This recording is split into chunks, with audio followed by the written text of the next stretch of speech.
Hello, lovely viewers. You are most welcome to our channel Poetry Online. In this video, we shall be discussing the detailed analysis of Death, Be Not Proud by Donne. Kindly subscribe to our channel and press the bell icon to get updates on all our new videos. Once again, let us assure you of a very interesting discussion. Get ready for this lesson. Donne, the metaphysical poet and gospel preacher, was born in 1572 at Brett Street, London. His father was a prosperous ironmonger, and his mother was the daughter of a famous dramatist. Donne was brought up in the Roman Catholic, but later left the church. He went on to become the MP for Brackley in 1601.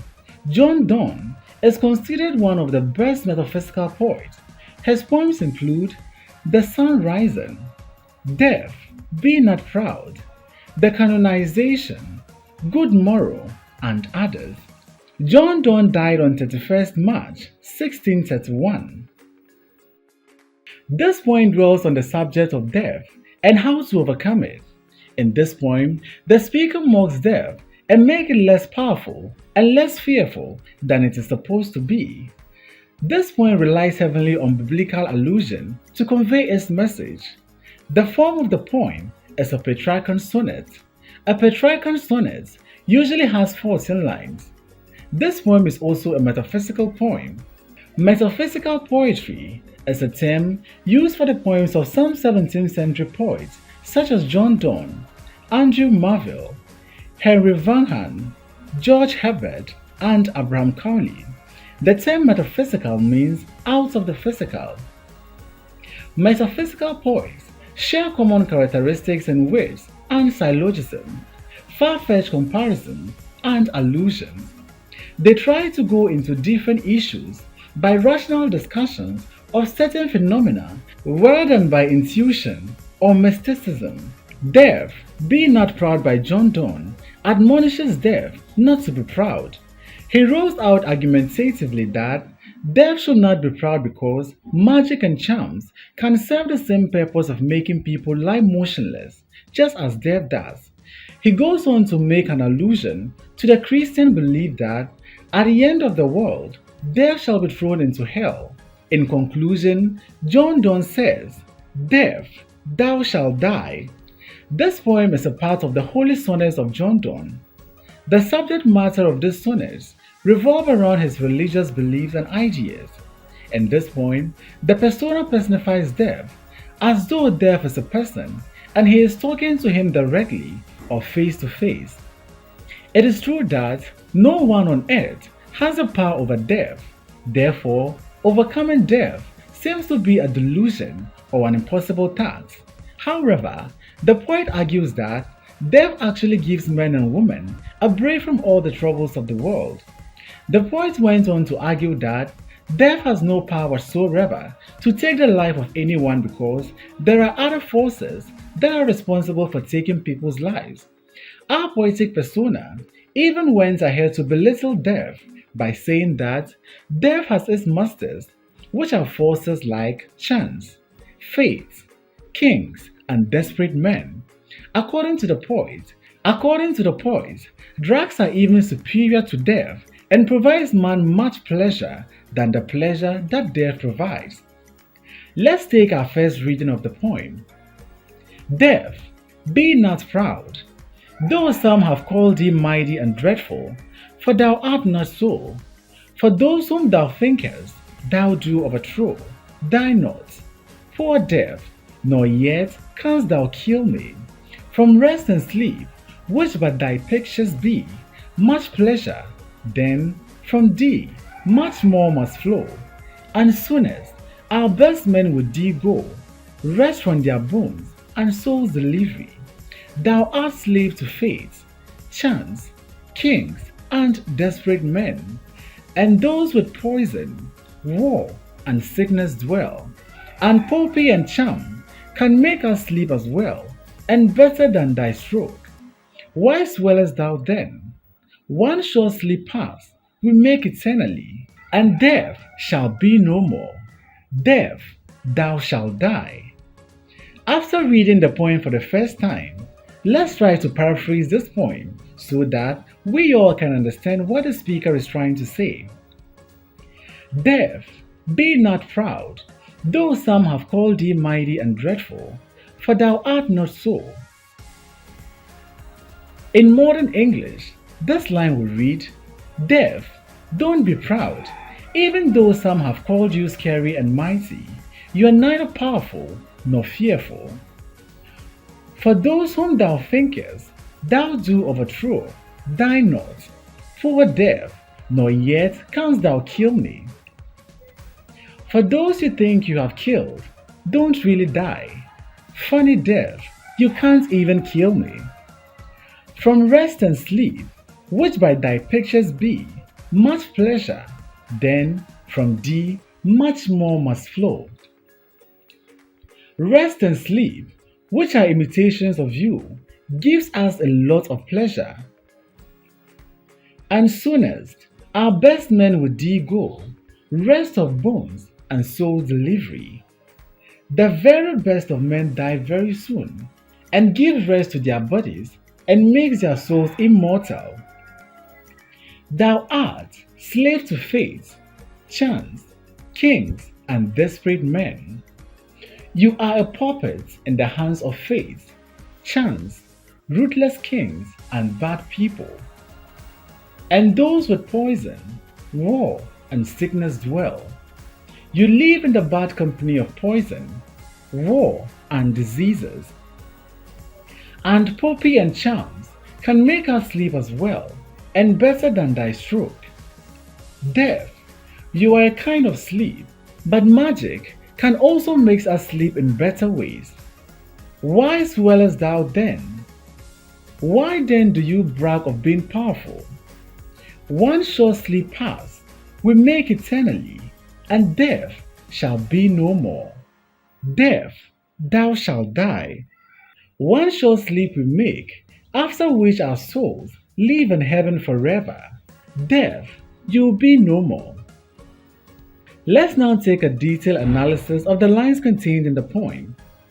Death, be not proud, though some have called thee mighty and dreadful, for thou art not so. The poet begins his poem by first personifying death as if it were human, then proceeds to unfold his argument. Here, Donne claims that death is not as powerful as they think it is, even though some people would deceive it to believe so. Notice the use of the words some people in this poem. This indicates that not everyone subscribes to the idea that death is powerful or dreadful. The speaker is among those who don't subscribe to the idea. The speaker orders death not to be proud, and then says that people are mistaken in treating death as a fearful being. The act of speaking directly to death indicates that the speaker is not afraid of death, hence, death should not be proud of the damages it has done to the human race. The speaker, in a confident and authoritative voice, tells a personified version of death he has created to humble itself in this effect, for thou art not so, it is not what it really thinks it is. For those whom thou thinkest, thou do overthrow, die not, poor death, nor yet canst thou kill me. The poet continues his attack on death. He claims that even though death has defeated people for many generations, it shouldn't think that the people who died are gone forever. The poet sees death as a passage to the spiritual world. For those who die, only experience death for a brief moment, and later their souls are taken from the earthly realms to heaven. This pretty much makes death a loser, since the purpose of killing people is defeated, because man will be taken from these earthly realms to the spiritual world, where there is total bliss and happiness. To make things more humiliating, the speaker starts to show his pity by addressing death, poor death, as if death has had his dreams crushed, or his mission is not fulfilled. Donne uses the idea of Christian eternity to argue that death is something that people must pass through on their way to a new life, thus an eternal life. A good Christian must experience death, the end of life on earth, before going to heaven. The speaker also mocks death for living under the illusion that it can kill people, when indeed it has no power whatsoever to do that. This line tells us the liberating power of death, as death sets our souls free, as we are taken from these earthly realms to heaven to enjoy eternal life. From rest and sleep, which by thy pictures be, much pleasure, and from thee much more must flow. The speaker continues to mock death, as it is unworthy of the fear and panic people attribute to it. He equally compares death to an immense pleasure, similar to sleep and rest, which drugs can equally do, thus make a person lie motionless. He claims that rest and sleep are only pictures of death. The difference between these two things and death is like the difference between a painting of an object and the real thing. They are watered down versions of death, so if they give some pleasure, then death will give much more pleasure. The pleasure from death will flow, thus much more will flow. And soonest, our best men with thee go, rest from their bones and soul's delivery. The speaker in these lines informs readers that the best of men, thus the good people, the most intelligent people, the bravest of men, etc., seem to experience death soonest. The speaker says this as if death has mastered the art of only taking the lives of the most important members of the society. He moves on to inform death that this is not an achievement because, as the best men in the society, they deserve to rest peacefully without having to endure the agonies of this world. The speaker in these lines speaks of death as a welcome and loving friend whose job it is to deliver one's soul from the earthly world where sorrow, pain, and agony abide to heaven, a place of total bliss.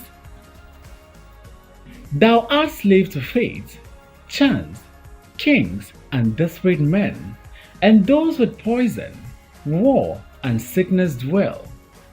In Petrarchan sonnet like this, it is standard for the point to shift or turn at line 9.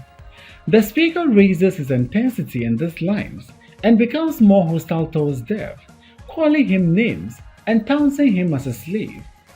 With the metaphor of the slave, the speaker suggests that death doesn't act on its own free will, and instead is controlled or manipulated by other things like fate, chance, kings, and desperate men. Fate is thought to control everything that happens to people, including when they will die. So, death doesn't decide when people will die, he just carries out the orders from fate. Desperate men refers to bad people, or people who commit suicide, or live reckless life, or do reckless stuff, or powerful people who will do anything for power or wealth, which includes killing people.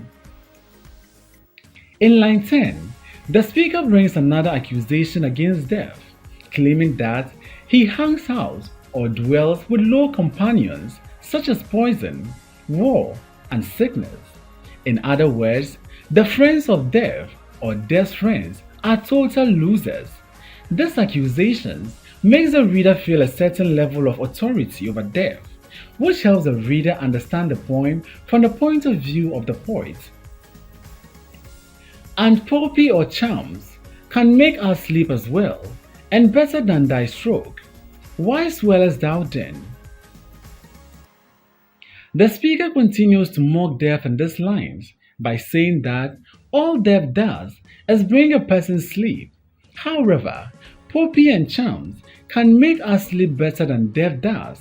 Hence, there is no need for death to be proud, neither should it be feared. This comparison makes death weak and pretty much worthless or useless. The speaker puts death in his place in these lines, telling him not to swell with pride. This rhetorical question culminates the poet's entire argument up to this point. He questions why death should swell with pride, when it can't do the job others easily do.